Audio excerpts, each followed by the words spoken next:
जेणे भ्रांतीपासून हिरतले गुरुवाक्य मन धुतले मग आत्मस्वरूपी घातले अरुणिय. जेणे भ्रांतीपासून हिरतले गुरुवाक्य मन मग आत्मस्वरूपी घातले अरुणिय. ज्ञानेश्वरी 5वा अध्याय 7व्या श्लोकावर शिवोवी आहे. 34वी. आजची आपली सेवा जी आहे ते सद्गुरूंचे पुण्यतिथी या निमित्तानं आहे. व्यास महर्षींची ही पुण्यतिथी व्यास पौर्णिमा आहे. आपल्याला सर्वांना आता माहिती झाले, महाराजांनी पुष्कळ सांगितले. आता मला सांगायचंच काय राहिलं, फक्त नमस्कार करणं एवढंच. आता सर्वांच्या ठिकाणी नतमस्तक होऊन नमस्कार करणं हेचे आता भले महाराज. पण सद्गुरूंची का गरज आहे महाराज, एक कळणं अत्यंतिक गरजेचं आहे महाराज. जीवनात परमार्थ करत असताना, जीवन जगत असताना भ्रम कळणं अत्यंतिक महत्त्वाचं आहे महाराज. जोपर्यंत आपल्याला भ्रम कळत नाही तोपर्यंत भ्रमनिवृत्तीची इच्छा होत नाही. मी महाराज आहे म्हणणं तर भ्रमातला आहे महाराज, बाकीचं तरी सोडाच महाराज. मी महाराज आहे हे म्हणणं हेचंच नाव काय आहे, होय नव्ह का? हो. भ्रमाला लांब जायची काही गरज नाही. मी कोणतरी आहे, मी कोणतरी आहे, मी कोणतरी असं वाटणं याचं नाव काय? भ्रमातला भ्रम. नुसता भ्रम नाही, भ्रमातला अगोदर जीव मानणं, मग देह मानणं, महाराज मानणं, भ्रमातला भ्रम. दोरीवर सर्प भासला, सर्पावर आणि काहीतरी दंड भासला, फुलं माळा भासली, जलना, हे भ्रमातले भ्रम आहेत महाराज. आणि भ्रमातला भ्रम काढणारे ते सद्गुरू आहेत महाराज. म्हणून सद्गुरूंची आज आपल्याला गरज काय महाराज? त्यावेळी शंकराचार्याने अध्यात्माला अत्यंतिक महत्त्व दिले महाराज. शंकराचार्याने एक तत्व जर काय जर केलेलं असेल तर महाराज अध्यात्माला अत्यंतिक महत्त्व दिले. बाकी सगळे शास्त्रकार जगत सत्य मानणार आहेत महाराज, पण शंकराचार्याने जगन्मिथ्या ब्रह्मसत्य जीवब्रह्म हा सिद्धांत वटवून दिला महाराज. शंकराचार्याने त्या काळात बराचसाच आपल्यावर आहे. आणि शंकराचार्यांचाच मागोबा घेत, व्यासांचा मागोबा घेत वाच्यकारा वाट पुसत तेच ज्ञानोबरायाने तुमच्या आमच्याकडे दिले महाराज. आणि त्याचं अनुकरण करणं हेच तुमचं आमचं कर्तव्य आहे महाराज. तसा जाता आता भ्रम कळत नाही महाराज. आणि भ्रम कळला तर तो राहतच नाही महाराज. पण कळवून घेणं अत्यंतिक गरजेचं आहे महाराज. त्यालाच अनन्य अध्यास म्हटले महाराज. भ्रम म्हणजेच काय? अनन्य अध्यास. आत्माने अनात्मा, अन्याचा अन्यावर, अन्याचा अन्यावर आहे महाराज. त्याला संसर्गाध्यास आणि स्वरूपाध्यास म्हटले. 2 अध्यास आहेत महाराज. एक संसर्गाध्यास आहे, दुसरा स्वरूपाध्यास आहे. दोरीवर भासणारा सर्प काय आहे? ब्रह्मज्ञान झाल्यानंतर काही वादी जग सत्य म्हणतात, तो प्रश्न वेगळाच आहे महाराज, तिकडे आपल्याला जायचं नाही महाराज. पण ब्रह्मज्ञान झाल्यानंतर जगताची प्रतीती येऊच नाही, देहाची प्रतीती येऊच नाही, अशी काय वाद्यांचं म्हणणं आहे. कारण का तुमच्या भ्रमाला कारण अविद्या आहे ना. भ्रमाला कारण काय सांगितलं? मायाचा अविद्येचा परिणाम चैतन्याचा, हे भ्रमाचं लक्षण सांगितलं. मग आता परिणाम सांगत असताना उपादानाचा समान स्वभाव अन्यतारोप, याला काय म्हटलं? परिणाम सांगितलं. आणि विरुद्ध सांगत असताना अधिष्ठानाचा विपरीत स्वभाव अन्यतारोप. आता दोन्हीकडे अन्यतारोप गाठले महाराज. पण परिणाम सांगत असताना उपादान सांगत असताना फरक आहे महाराज. मग आता तुमच्या जगताला अज्ञान आहे ना कारण, भ्रमाला अज्ञान कारण आहे ना. आणि त्या अज्ञानाचं कार्य हे आहे, ते कारण अज्ञान आणि कार्य हे तुमचा देह. आणि मग अज्ञान निवृत्त झाल्यानंतर देहाची निवृत्ती व्हायला पाहिजे, मग देह पडायला पाहिजे. कारण का कारणाचं कार्य म्हणजे उपादान कारणाचा नाश झाला ना, कार्य पुढे राहत नाही. ही एक शंका आहे महाराज. वादच आहे तो. शंका म्हणण्यापेक्षा पूर्व पक्ष आहे ते महाराज. काय चुकलं तर समजावून घ्या. शास्त्र बोलायला फार कठीण आहे महाराज. पण आता महाराजांनी शास्त्रच उभा केलं आहे. आता उगाच 2 कान्या सांगून चालायचं. कारण का ज्यानं जो मार्ग धावून दिला आहे ना, त्या मार्गानं जाणं अत्यंतिक गरजेचं आहे. चुकलं तर समजावून घ्या. कारण का माझं तसं टाळकं व्यवस्थित नाही. अजून बुट्टी शेणाची आहे डोक्यावर, त्याच्यामुळं मी काही कुठला विद्यार्थी नाही. पण विद्यार्थी माझ्या गुरुजीचा आहे महाराज. माझ्या गुरुजींनी मला पुढ्यात बसून 15 ते 20 वर्षी विचारसागर सांगितलं, मी ऐकत बसलो. त्यावेळी महाराजगिरी नव्हती, महाराज होण्यासाठी विचारसागर ऐकणे वेगळं, कीर्तन प्रवचन करण्यासाठी विचारसागर ऐकणं वेगळं. आमच्याकडे येतात महाराज, माझा अजून विचारसागर चालू आहे महाराज. येतात, टिपणं काढून घेतात, निघून जातात. महाराज जातून त्यात टाटा करतात, निघून जातात. चाललंय महाराज.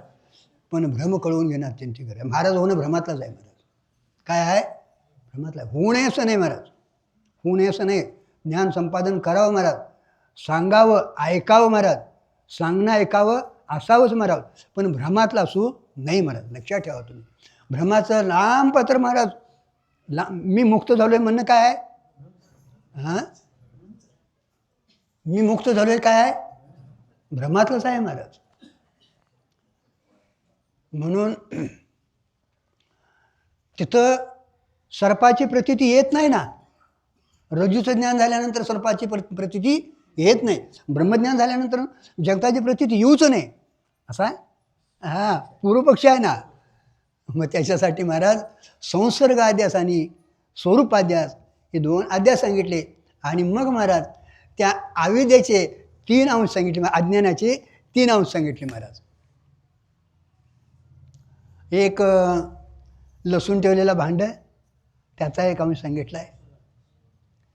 जगतपटण्या एक, आणि अविद्येचं एक आवरण अंश आणि दुसरा विक्षेप अंश सांगितला. बरोबर आहे. मग अज्ञान हे ज्ञान काय आहे? अज्ञानाच्या विरुद्ध आहे. मग आता आहे बघू, हां, मला काहीला गर्भातच ज्ञान होतं महाराज. जर उत्तमादी केलं असेल तर कानावचनाची भेटी, त्याला पुढचं मनन करायची काही गरज नाही. श्रवणाची माझी मोक्ष असे आहेत. जर मध्यमाधिकारी असेल महाराज तर त्याला पुढं मनन करावं लागणार महाराज. श्रवण झाल्यानंतर मनन. त्याच्यापेक्षा महाराज हे श्रवण मनन जरी झालं तरी विपरीत भावना जी आहे, विपरीत बुद्धी म्हणजे विपरीत भावना म्हणजे काय?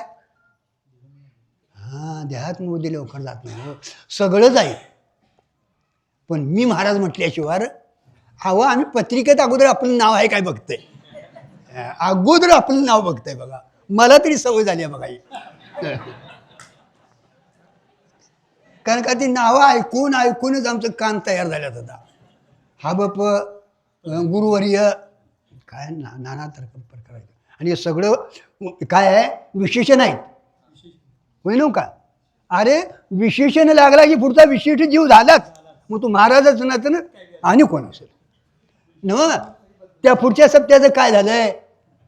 आता काय झालेलं तुला काय सांगायचं नाव सांग न. आमच्या तारखेबद्दल इकडं बोलवायला लागल्यात, जा म्हणून सांगायचं. काय देवा, जगन मिथ्या जोर ऐक्य म्हणत बसा. अवघड आहे. म्हणून भ्रम कळणं गरजेचं आहे महाराज. मग आता तिथं उपादानाचा नाश झाला ना, कार्याचा नाश व्हायला पाहिजे असं सांगितले महाराज. पण अविद्येचे 2 अंश लावलेले आहेत. लक्षात ठेवायचं. आपल्या वेदांताला काय महत्व आहे महाराज, किंवा सद्गुरूला काय महत्व आहे महाराज, तर तुमची यथार्थ समजूत करून देऊन व्यवहाराला बाधा न येता महाराज जाग्यापत्र घेऊन पोचवतात महाराज. नुसती दोरीवर साप आहे, जा की रे म्हटलं तर जाणार नाही, आणि मेल्याशिवाय राहणार नाही महाराज, मुतल्याशिवाय राहणार नाही. कारण का संशयाहून थोर. आणि म्हणून तत्व विचार सांगता असताना महाराज जाग्याला नेऊन ठेवतात महाराज. ते कुठं? म्हणून 80 कळवळ्याची जाती करी लाभावीन. मगाशी सांगितले दादानी महाराज, संतांची एकच उपाधी आहे, ती म्हणजे दया. संतांच्याकडे एकच उपाधी आहे. जीवाची उपाधी अविद्या आहे, ईश्वराची उपाधी माया आहे, ब्रह्म काय निरुपाधिकच आहे. पण संतांना उपाधी लावायची कुठली? उपाधी घेतल्याशिवाय कार्य करता येत नाही. पण ती दया ही त्यांची आहे उपाधी. कारण का या उपाधी रहित झालेली आहेत महाराज, तरी पण ही उपाधी घेऊन येतात महाराज. आणि म्हणून तिथं सांगितलंय अज्ञानाचं कार्य, ज्ञानाचं कार्य काय? अविद्या निवृत्त करतं महाराज. आणि मग तिथनं पुढं उर्वरित जे तुमचं जीवन राहिलेलं असतं महाराज, त्याला प्रालब्ध त्याचं कारण आहे महाराज. त्याचं प्रालब्ध हे त्याला कारण आहे. आता ते प्रालब्ध भोगत असताना त्याचं अज्ञानानं अज्ञान निवृत्त झालेलं असतंय, म्हणजे आवरण निवृत्त झालेलं असतंय. पाठीमागलं संचित आहे ते जळून जातं. हां, अज्ञान अवघे हरपे, विज्ञान निशेष करपे, आणि ज्ञानते स्वरूपे होऊन जायचे. आता संचित जळून जातं, संचिताचा साठा निघून जातो महाराज. क्रिया होते पण क्रियमान घडत नाही. तादात्म्य रहित क्रिया, माझा याचा काय संबंध नाही. त्याला ते जीवनमुक्त पुरुष म्हटले महाराज. आणि जीवनमुक्ती संपादन करणं अत्यंतिक गरजेचं आहे महाराज. कारण का जीवनमुक्ती तुम्हाला विधेयक काही वेळेला आहेच महाराज, पण जीवनमुक्तीत महाराज व्यवहार होतो. आणि जीवनमुक्त पुरुष असला तरच ज्ञानीपुरुष तुम्हाला सांगणार, नाहीतर आमच्या हाबपणे काय करायचं महाराज. ज्याची बाधित अनुवृत्ती झालेली आहे महाराज त्यानेच या महाराज याचा. आणि म्हणून इथं उपादानाचा जरी नाश झालेला असला तर त्याचं आयुष्य उर्वरित राहिलेलं असतं महाराज. आणि त्याच्यासाठी महाराज पुढचं एक स्वरूपाध्यास आणि दुसरा संसर्गाध्यास दिलेला आहे महाराज. दुसरा संसर्गाध्यास दिलेला आहे महाराज. आता पहिला अजातवादात जग झालंच नाही मी सांगितलं. हां, वंद्यापुत्र, सशृंग, आकाशाचं फूल, हां, बागुल भाऊ, हे 4 दृष्टांत दिले महाराज. झालं नाही मग दिसतंय ते काय. अरे मग ते दिसून देत दोरीच्या अज्ञानामुळं. सामान्याचं ज्ञान नुसतं अज्ञानी घ्यायचं नाही. काय महाराज म्हणायचं नाव सांगा. नुसतं अज्ञान असतं तर निघून गेला असता, अंधकार असतं तर निघून गेला असता, प्रकाश असला तर दोरी घेऊन गेला असता. आम्हाला गावल ते गोळा करायची सवय आहे. असं महाराज. मग सामान्याचं ज्ञान विशेष रूपाचं एकदम हे काहीतरी आहे महाराज. आणि ती आता हे काहीतरी आहे म्हटल्यानंतर तिथं सर्प आहे का कुठं आहे. सर्प नेमका कुठं, आबा कुठं आहे नेमका सर्प. सर्प कुठं आहे. अरे सर्प दोरीला माहितीच नाही. सर्पाचं तुझ्या ठिकाणी सजा ते वस्तुज्ञानी संस्कार, सत्य नाही. परवा दिवशी सत्य एक पदार्थ आला महाराज, पण सत्य नाही. सजा ते वस्तुज्ञानी संस्कार जे आहेत ना, हां, ते या अध्यासाला कारण आहेत महाराज. म्हणजे काहीतरी लांबडं पडलेलं आहे. अरे बाबा ते सापासारखं काय वाटतं म्हटलं, आणि मग सर्प असं तिथं तुम्हाला वाटलं महाराज. सजा ते वस्तुज्ञाने संस्कार, मंदांधकार होता म्हणून ते वाटले महाराज. आता दोरीचं ज्ञान झाल्यानंतर सर्प निघून गेला महाराज. परत प्रतीतीला येतं ना, आणि त्याच्यासाठी महाराज संसर्ग आदेश दिलेला आहे. आता हे 4 झाले ते प्रतीतीलाच येत नाही. मग मधलं घातलं बघा. हे काय दोरीच्या अज्ञानामुळं सर्प भासला, स्वप्न पडलं म्हणून, झोप आली म्हणून स्वप्न पडलं, ते जागं झाल्यावर गेलं. हे झाल्यानंतर सर्प बी गेला. पुढं शुक्तीवरचं नाही, अजून काहीतरी आहे 2-3 हे असून द्यात. पुढं तिसरा दृष्टांत 3 पुढचे दिलेले आहेत बघा. तुमच्यासमोर दर्पण आलं ना, दर्पणात प्रतिबिंब दिसतंय. आपण बाहेर गेल्यावर आम्ही तरी घेताना मगाशी बघूनच आलो हे सळलं करायला. कारण का बाहेर जाताना ते सळलं करायला लागते. बायको तुम्ही काय डोचकं फिरलं आहे, सळलं तरी बाहेर तरी जावायचं सळलं. घरात कसं बी चालतंय, माणसं नावं ठेवत नाहीत. तुम्हाला काय वाटत नाही जरा बाहेर जाताना कसं तरी जाऊ नये. बरं, तीच कालराशी करते बघा. आता बघते कुठं आणि सळलं कुठं करतंय असं का ते. अरे तिकडं सळलं करणार. आबा लई चित्र आहे होय. सळलं करायचं कुठं, तिकडं काय इकडे. अरे त्याला माहिती आहे की दुसरं तरी करू नाही, हे आहे ते खरं आहे. इथलं सळलं करते महाराज. मृगजळ तुम्हाला दिसतंय ते हरणाला वाटते खरं, पण माणसाला वाटत नाही. बरोबर आहे ना. काय त्याला कळतंय ते भाई पाणी जरी आहे, पाणी नाही, पाण्याचा भास आहे. बरोबर. तसं महाराज जरी जग प्रतीतीला आलं तरी आता हे बाधित अनुवृत्तीच्या प्रतीतीला येतं. पाण्यावर जसं तरंग आहेत, लाटा ज्या येतात त्या पाण्याच्याच आहेत. पाणीच आहे महाराज.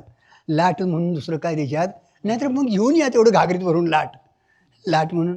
तसं या जगताला स्वतंत्र सत्ता नाही महाराज. तोच परमात्मा या रूपानं नटले, त्यालाच काय म्हटलंय, विवर्त म्हटले महाराज. म्हणून ते उपादान कारण मानत असताना परिणामी उपादान मानायचं का आरंभ उपादान मानायचं का विवर्त उपादान मानायचं, ह्याला अत्यंतिक महत्त्व आहे महाराज. आणि विवर्त उपादान जर मानलं महाराज तर सोनंच अलंकार रूपानं तुम्हाला प्रतीतीला येतं.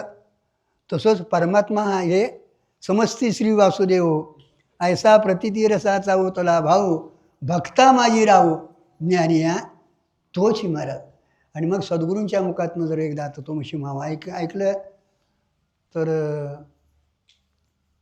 तैनी अंजन उणे रक्तश्वेत कृष्ण पितप्रभा भ्रम भिन्न चिन्मय अंजन सुदले डोळा तेने अंजन उणे दिव्य दृष्टी झाली कल्पना निमाली द्वैताद्वैत देशकाल वस्तू भेद मावळाला आत्मा निर्वाळला विश्वाकार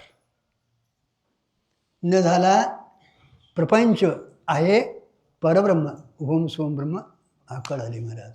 आता देशकाल वस्तू भेद मावळा मगाशी सदाची विजयाची भेद सांगितले त्यांनी महाराज. तो व्यापक आहे म्हणून देशाचा परिच्छेद गेला महाराज. तो तिन्ही कालात आहे म्हणून कालाचा भेद गेला आणि सर्वात तो आहे म्हणून वस्तूचाही भेद गेला. आता परवा आबाने सांगितले चिंतन ते मी सांगतो. स्वगत सजाती आणि विजयाती मी ब्रह्म आत्मा म्हणणं हा एक भेदच आहे महाराज यातला. कारण का तिथं म्हणणे पण आला की महाराज तिथं काहीतरी तुमचा अवयव आलाच महाराज. तो तिथं स्वगत भेद नाही. आता जीव आणि ब्रह्म वेगळं मानलं तर ते वेगळं होत नाही. कारण का लक्षणात साम्यता आहे. जीव ब्रह्मरूप काय महाराज का जीव ईश्वरूप काय महाराज तर लक्षणात साम्यता आहे महाराज. जसा तुम्ही कारण का तिन्ही कालात आपण सतरूपान आहे. ब्रह्म काय सतचित आनंद बरोबर आहे.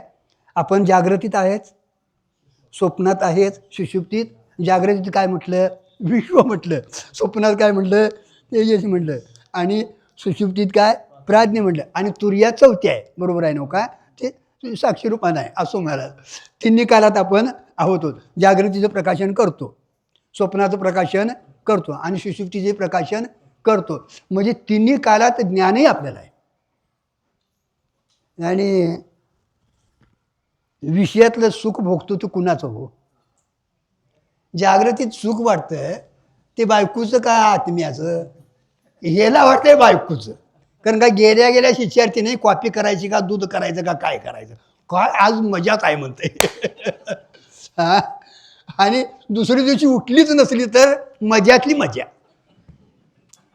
अरे तिच्या सुखाची कल्पना केली सुख कसं असेल तिच्यात असं ते जड दुःख आणि द्वैत त्याचं स्वरूप आहे. या दोन्हींची हे केले महाराज. याला का विवेक विवेक म्हणजे काय महाराज आत्मा काय नाही अनात्मा काय याचं पृथक्करण करणं आणि त्याला साधक म्हणलं. विवेक हा जीवनात अत्यंतिक महत्त्वाचा आहे महाराज. विवेक जोपर्यंत होत नाही महाराज तोपर्यंत आपल्याला वैराग्याची शिवच गाठत नाही महाराज. वैराग्याच्या भाषा पुष्कळ बोलतोय महाराज. कॉलरला हात लावून सांगतोय तर माझ्यासारखा कोण आहे तूच तुझ्यासारखा. कारण का जगात दुसरं काय नाहीच नाही तू न कुठलं अंडच नाव सांग. म्हणून विवेक वैरागी समाधी षटक आणि मुमुक्षुत्व हे असणं अत्यंतिक गरजेचं आहे महाराज. पुढं काय म्हटलं मी आता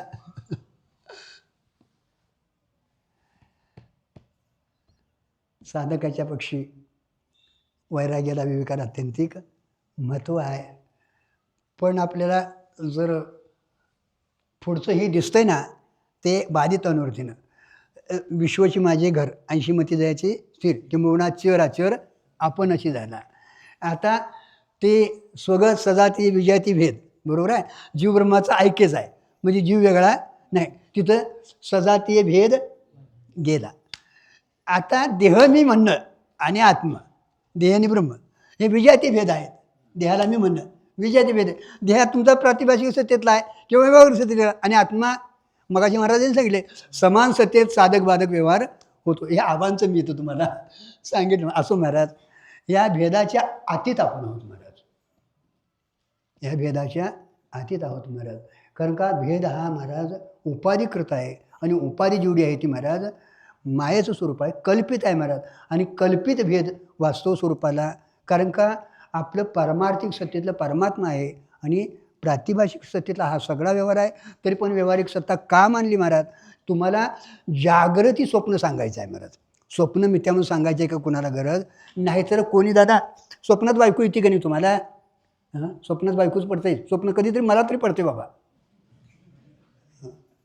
पंढरपूरला जायचं महाराजांच्याकडे जायचं ही स्वप्न कधी क्वचित पडतात हो. कारण का ते अभ्यास होत नाही. कारण का दिवसभर जे चिंतन असेल ना त्याची स्वप्न पडतात. मग आम्ही महाराजाकडे जात आहे का पंढरपूरला तरी कमी जात आहे शेताकडे जा इकडे जा तिकडे जा असं करतंय आणि तिला पाठीमागून याय सांगताय नाही, त्याच्यामुळे ती सारखी पाठीमागला स्वप्नात बी तीच असते महाराज. मग ती स्वप्नातला असलेली जागृतीतली स्वप्नात ती काय म्हणतो मी नाही ना काय. बरं मग आता स्वप्नात आलेली जागृतीत असते काय नाही. मग स्वप्न मिथ्या का हो, स्वप्नातली जागृतीत नाही म्हणून. बरोबर आहे ना काय. स्वप्न मिथ्या का, स्वप्नातली जागृतीत नाही म्हणून. मग जागृतीतली कुठं स्वप्नात आहे, जागृतीतली कुठं स्वप्नात आहे काय. ओवाळायला ती काय तू आता घेऊन आलास म्हणून तिने यायला पाहिजे ओवाळायला, ती तरी येत. बरं आता स्वप्नातली सकाळी तुम्हाला दिसल्यावर स्वप्नातली स्मरण तरी आहे, बरोबर आहे. जागृतीतलं मात्र स्वप्नात तुम्हाला स्मरण नाही. मग आता तुमच्या आवडीची कोणची, जिथं स्मरण असते ती आवडीची, बरोबर आहे ना. अरे बाबा स्वप्न मिथ्या म्हणून सांगायची गरज नाही महाराज. हे मिथ्या आहे, हे जागृती आहे, हे स्वप्न आहे महाराज. आणि या स्वप्नाला अनादिकालाची अविद्या ही निद्रा आहे, हे लक्षात ठेवा. आणि या निद्रेमुळेच तुम्हाला काय झाला आहे, भ्रम झाला आहे. आणि हा भ्रमनिवृत्तीसाठी महाराज एक मन जे आपलं आहे महाराज, ते हे सगळं मनच काय करतं बाबा आकार करतं. पण मनाची देखील सिद्धी होत नाही. तरी पण संकल्प जिथं झाला ना, चैतन्याचं ते प्राणाचं स्पंदन झालं आणि चैतन्याचं त्याला जरासा हे झालं ना की तिथं मनानं एक संकल्प करायला, संकल्प झाला की त्यालाच काय एक नाव दिले, मन हे दिले महाराज. आणि ते मनच जर महाराज भ्रांतीपासून हिरतले, गुरुवाक्य मग तत्वमसी महावाक्य, त्या तत्वमाशी ते तो आहेस. आता मग अशी सांगितले तिने तिची भाग त्याग लक्षणं करायची, कारण का जीवाचं स्वरूप वेगळं आहे, आता ईश्वराचं स्वरूप आहे. मी ब्रह्माचं सांगतो, ब्रह्म असंग निर्विकार आहे आणि जी उपाधी संकट आहे. तिथं महाराज भागत्याग लक्षणंही करायला सांगितली जीवेश्वराच्या ठिकाणी. आणि इथं बाद समानाधिकरण सांगितले, मुख्य समानाधिकरण सांगितले, बरोबर आहे नको महाराज. बाद समानाधिकरण सांगितलं महाराज. बाद समानाधिकरण म्हणजे काय महाराज. आता तुम्ही लग्न झाले ना हो, तुमचं झाले ना हो दादा, तुम्हाला विचारतो आमच्यात लायचा म्हणून काहीतरी चुकलं तर चालतंय हो. आता ते लग्न व्हायच्या अगोदर तुमच्या पत्नीचं नाव कुणा नावाच्या पाठीमागं कोण होतं, वडिलांचं होतं, बरोबर आहे. हां लग्न व्हायच्या अगोदर त्या कन्येला वडिलाचं नाव असतं पाठीमागं, बरोबर काय. आणि लग्न झाल्यानंतर नवऱ्याचं होतं, त्याला बाद समानाधिकरण म्हणायचं. त्याला काय म्हणायचं, बाद समानाधिकरण. तसं जीवानं काय करायचं, मी जीव नाही कुठंसं स्वरूप आहे म्हणायचं, यालाच काय म्हणायचं, म्हणजे देहाचा बाद करायचा, म्हणजे याचं तादात्म्य सोडायचं आणि कुटस्थ अशी ऐक्य करायचं. आणि कुटस्थ असताना ब्रह्माचं सदाचंच ऐक्य आहे, त्याला मुख्य समानाधिकरण म्हणायचं, बरोबर आहे. असं जर आपण चिंतन केलं महाराज तर हा भ्रम सहज निवृत्त होतो. गुरुवाक्य मन भ्रांतीपासून हिरत आले. भ्रम म्हणजे मी देह आहे, कारण का श्रवण झालं की मनन व्हायला पाहिजे. आणि मननापेक्षा महाराज पुढं निधिध्यासना अत्यंतिक गरज आहे. निधिध्यासनाची परिपाक अवस्था, मग त्याच्यासाठी महाराज अगोदर तुम्हाला शुभेच्छा व्हायला पाहिजे. शुभेच्छा झाली की विचारणा व्हायला पाहिजे. या 7 भूमिका ओलंडून जायला.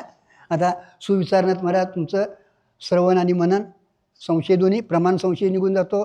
मोक्ष ज्ञानानं का कर्मानं का उपासनेनं, तिथंही ते निघून जातं. आणि 5 प्रकारचा जो भेद आहे, जीवेश्वराचा जीडजेवाचा, ही जी भेद आहेत ते मननानं निवृत्त होतं महाराज. पुढं निधिध्यास लावावं लागतो महाराज. ते पहिलं काय शुभेच्छा, तनु मानसा, तिथं निधिध्यास लावायचा. निधिध्यास लागला ना हळूहळू तर मग आत्माकार वृत्ती होते महाराज. अनात्माकाराचा त्याग होतो. कारण निधिध्यासनाचं स्वरूप सांगत असताना विजाती प्रत्ये अनात्माकार वृत्तीचा परित्याग करायचा आणि अखंडाकार आत्माकार वृत्ती ठेवायची महाराज. याला काय म्हटलं आहे, निधिध्यासन. ती जर हळूहळू तुम्हाला साधली महाराज तर पुढं सत्वापती तो जातो. सत्व स्वरूपाचं थोडं त्याला हे चिंतन होतं. आधी जर वाढत गेलं महाराज तर सत्वापती झाल्यानंतर असंशक्ती, चित्तावरची सगळी आसक्ती निघून जाते. आता चित्त विषयाकडे जात नाही. आणि मग त्याच्याही पुढे जर गेला महाराज तर जरी मुक्तानं पावला तर पदार्थ अभाव आहे. पदार्थ अत्यंत अभाव होतो. कधी ज्ञान झाल्यानंतर, रज्जूचं ज्ञान झाल्यानंतर जसा पदार्थाचा अत्यंत अभाव होतो, त्याप्रमाणे महाराज या पदार्थाचा काय होतो, कारण का आता ती अंतःकरण वृत्ती अंतर्मुख झाली, आत्म्याचं स्मरण झालं, त्याचं भान झालं की बाहेर आल्यानंतर ती काय पाहणार? आत्मदर्शन. कारण का आत्म्याच्या ठिकाणी काय झालेलंच नाही. देश काल वस्तू भेद मावळा आत्मा निर्वाळा न झाला. न झाला. दुरीच्या ठिकाणी सर्प कधी झालाय नाव सांगा? हा नाही हो, आमच्या डोक्यात आहे हो. घालवायचं कुठलं? बाहेरलं का आतलं महाराज? आतलं घालवायचं आहे महाराज. मग अजून तुला जग जसं असं दिसतंय ना, अजून तुझ्या घाण इथं आहे घाण, तिथं नाही. कारण का जननो अवघा जनाला नाही. आणि म्हणून मग त्याच्या पुढं मग तुरीगात गेला की त्याला जीवनमुक्ती असं म्हटले महाराज. असवायचा कोटे आठवायचे नाही, देहेचे विधेय भोगो आहे. ते समस्ती श्री वासुदेव एकंड भक्तिखंड बेत आहे. विश्वची माझी घरांशी मती द्यायची स्थिर किंवा चर आचर आपणच तया ही वरी पारता माझ्या बाजूनी असता तयाही माता मी मुकुट करी म्हटले. त्यावरही त्याचं भजन मग अशी दादांनी सांगितलं.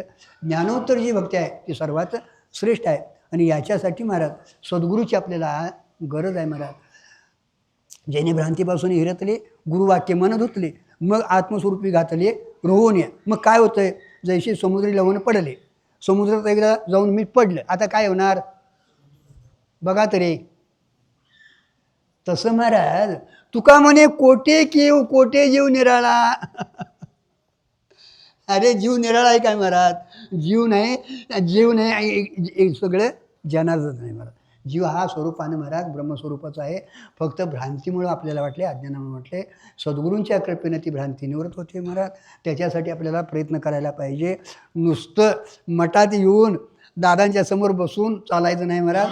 प्रत्येक वेळाला अभ्यास करणं अत्यंतिक गरजेचं आहे. कारण का अभ्यासाला अत्यंतिक महत्त्व आहे महाराज. कारण का षडलिंग श्रवण घालत असताना षडलिंग पूर्व श्रवण व्हायला पाहिजे. उपक्रम उपसंहार. दुसरं लिंग काय गाठलंय? अभ्यास गाठला हो. अभ्यासाला अत्यंतिक महत्त्व आहे. नाहीतर ज्ञानेश्वर महाराजांनी दिल्या की पुष्कळ ज्ञान आहे. अरे पारायणला निघालो, ज्ञानेश्वरी कुठं जर हुडकाय लागला तर सप्त्यात का? मग तिनं हुडकून द्यायची याला ज्ञानेश्वरी. काय ज्ञानेश्वरी करणार महाराज नाव सांगा. आणि आमची अशी हीच अवस्था आहे महाराज. म्हणून अभ्यास करणं अत्यंतिक गरजेचं आहे. हे उपक्रम उपसंहार एक वाक्यात आहे. अभ्यासी दुसरं वाक्य आहे. अपूर्वता तिसरं आहे. वेदांत वाक्याला अत्यंतिक महत्त्व आहे. सगळं सकल दुःखाची निवृत्ती आणि परमानंदाची प्राप्ती हेच मोक्षाचं स्वरूप आहे महाराज. हे चौथं आहे महाराज. उपपत्ती आणि अर्थवाद. उपपत्ती म्हणजे ज्ञानरायाने दिलेले पुष्कळ दृष्टांत आहेत आणि उपपत्ती म्हणजे त्याच्यासाठी बोललेलं काहीतरी ही विशेष रूपानं. हे असं आपल्याला करत जावं लागणार. हे सर्वांना घडावं हे सद्गुरूंच्या चरणी विनंती करतो. आपल्याला आज एक रत्न मिळाल्यात म्हणायला काय हरकत नाही. आदिनाथ महाराज आणि आबा आपली जवळची माणसं, त्यांच्या सानिध्यात राहून तुम्ही माझ्या सकट आहे काय. मी आबासने प्रत्येक आठवड्याला बोलवून घेतो आहे. आमची बॅटरी चार्जिंग होती. आज बोलायला लागलो त्यांच्या ह्याच्यातनं. आबाने माझी बॅटरी बरीचीच. आणि दादांचा एक माझ्यावर आशीर्वाद आहे. नेहमी माझ्या डोक्यावर हात ठेवतात. महाराज असंच करत राहा, तुमच्या आशीर्वादानं करत राहतो म्हणलं. असो त्यांच्या आशीर्वादानं महाराजांच्या सगळ्यांच्या आशीर्वादानं आपल्याला हे प्राप्त व्हावं. हे सर्वांच्यासाठी मी त्या सद्गुरूंच्या चरणी विनंती करतो. पांडुरंग चरणी सद्गुरूंच्या चरणी विनंती करून गेल्या माझ्या पुंडलिकावर